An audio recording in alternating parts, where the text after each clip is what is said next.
Dengan semangat gotong royong kita wujudkan Palembang Emas, pemerintah Kota Palembang menyelenggarakan Musrenbang RKPD 2017 yang dihadiri oleh seluruh SKPD dan camat sekota Palembang.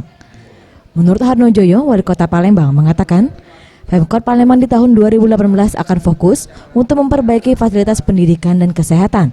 Hal ini diawali dengan banyaknya APBD yang tersedot untuk membenahi dua sektor tersebut.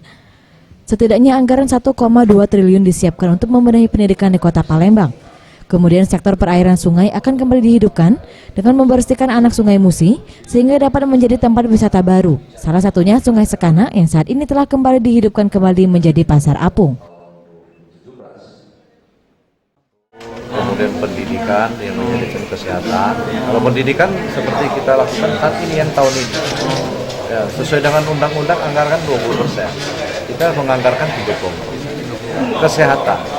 Undang-undang 10%, kita 14%.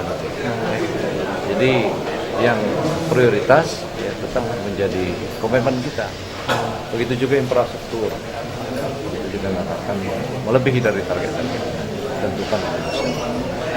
Jadi item-itemnya ya ini kita tidak jelaskan tapi terkait untuk seperti kami sampaikan pada saat musibah.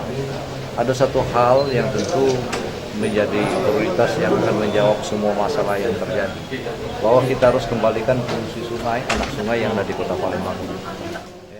Ia menambahkan hasil dari Musrenbang 2017 ini akan menjadi fokus dan pekerjaan pemerintah Kota Palembang yang harus dilakukan di tahun 2018.